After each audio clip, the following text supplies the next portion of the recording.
Papua, land rich, small paradise fall into the world. We have many big lands like a stone. It's something that's very important for our hope. I grew up there. Black skin,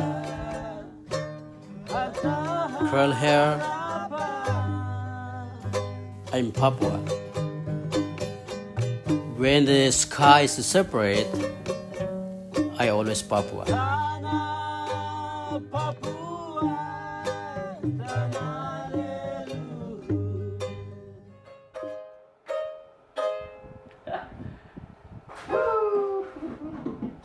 Now the chest.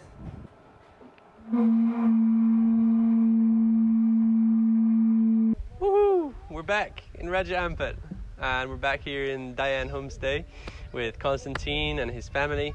And yeah, we're super stoked to be back here. It's been 14 months since we left and set up the coral nurseries and the mangroves, and we're here to continue the project and see how the progress is going. So we're super excited because just underneath this new jetty there's our first 3 coral nurseries, and we saw some sneaky photos sent a few months ago and they looked big. They look like they've grown a lot. So we're going to jump in and check out how much they've grown, and I just can't wait.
Good morning. It's been a few rainy days here and the sea has been rough, but I think it's calm enough now that we can start the next step of the coral farming. So basically, as you saw, the ropes are heavy laden with corals that have grown really big. We're really pleased with the survival rate and the growth rate. So the next step is to actually take the coral that has grown and then plant it on the natural reef in front of the homestay. And we're going to try and start to slowly rebuild the reef with active coral restoration, which is what we're doing, and then hopefully encouraging more passive recovery, which is where the reef takes that little bit of help and uses it to multiply the effect. Results from the first phase of the project were very encouraging, with the 4 nurseries showing a total of 77% survival after 14 months, meaning we have nearly 2,000 nursery-reared corals ready to be planted on the reef, and most are over 30 centimetres in size. So how do we get these corals from nursery to reef? How we do this is we basically go to the ropes and cut either side of the coral of the rope, and so that the middle of the rope is actually embedded in the coral skeleton. And then we take these small coral colonies and together into a basket. We go to an area of the reef which is degraded. We have to look for consolidated substrate, so basically rocks that are not moving, or hard bits of the substrate like the bedrock. and this is where we're looking to plant the coral. We find holes or crevices in those rocks, and we try and maneuver the coral into a position where it's steady, and then we use cement from piping bags to actually essentially glue the coral onto that rock. And once this happens, the coral actually quickly overgrows the cement anchors and grows onto the rock, and then it essentially becomes part of the reef.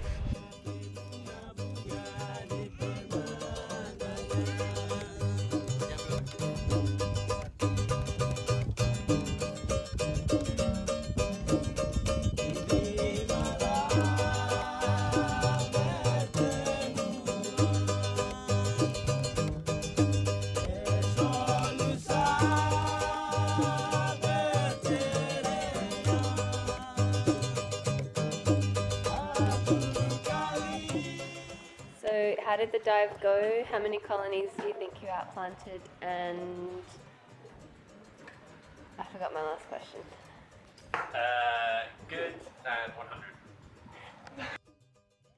One of the most important aspects of this project is to make sure that Konstantine is equipped with the essential knowledge and skills to be able to steward this reef into the future. So we're focusing our efforts on training him on each component of the restoration process, some of which includes maintenance, monitoring, outplanting, nursery population, and database management.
How was your dive, Konstantin? It's good. Beautiful day. Today we're planting coral, and everything is good. I'm very happy. Today planting 24 baby coral, and I hope all is grow up, and then they make a reefs beautiful.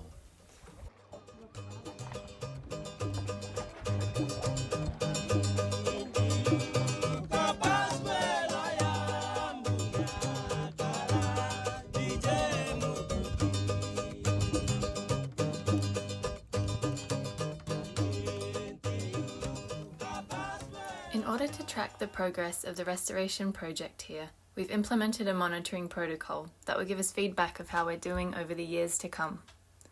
We're training Konstantine on how to record reef composition, how to count and measure coral recruitment, and also how to manage a database and perform some basic data analysis.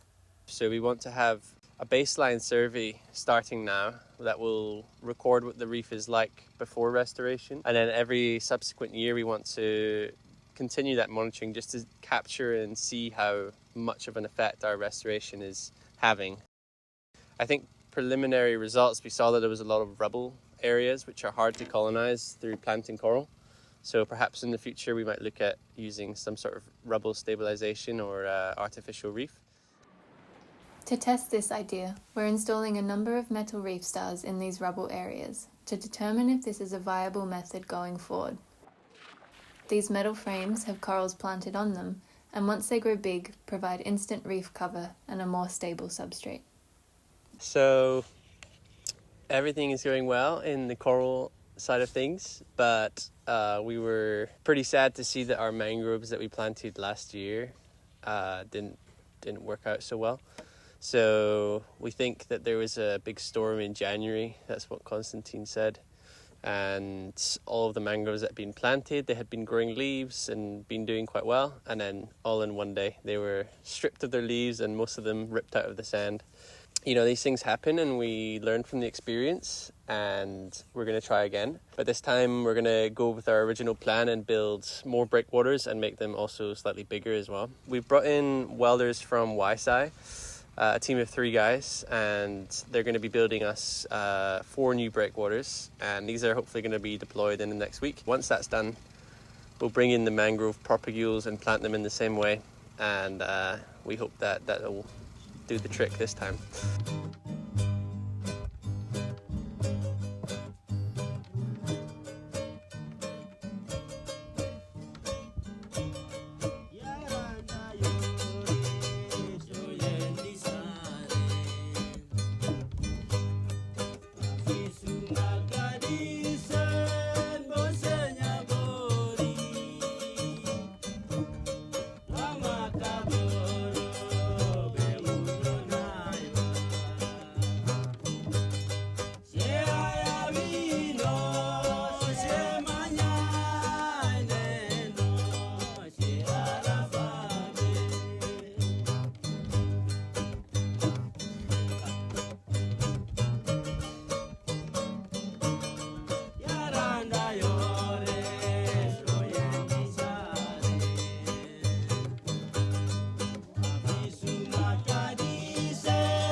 After 2 weeks, we finally finished outplanting all of the corals from the nurseries onto the reef. We've planted the corals in species groups, tagged them for future monitoring, and hope to see high survival rates as they adapt to their new home.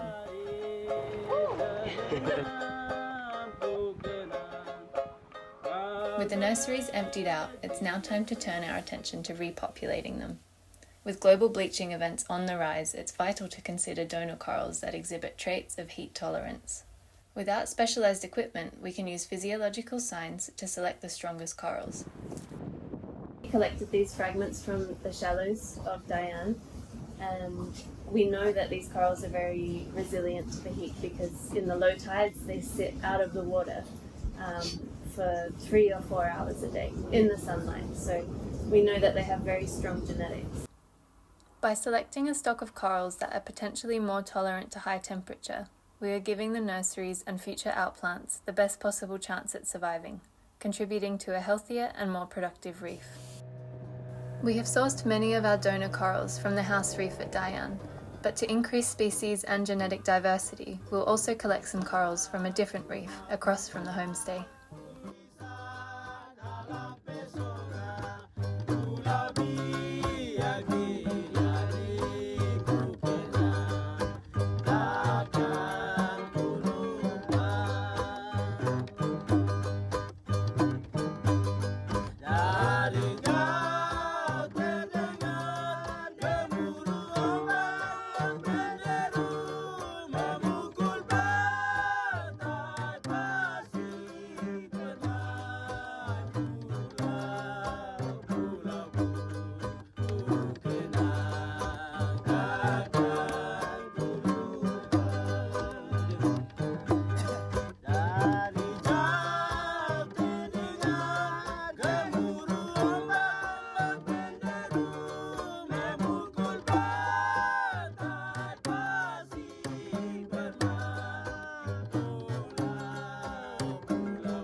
Yeah, so that's the nursery's fully populated now.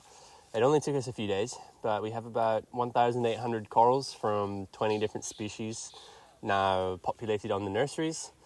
And we've moved one of the nurseries that didn't perform well from the deep section, and we brought it up to the sweet spot here just beside the jetty. So we've got about a week left just to do some finishing up and show Konstantine how to do a few more things with IDing corals and monitoring the reef, removing predators. And then from there on out, we have a year targeted to keep cleaning and monitoring these nurseries as they grow again. And Konstantine will be heading that up. And we're hoping to have the same results next year, or even better. High 80% survival, and again, another huge group of colonies to output on the reef. And we're hoping to see that difference start to take shape every year that we're here, and see how the project evolves. And yeah, it's been good. I feel like we should celebrate.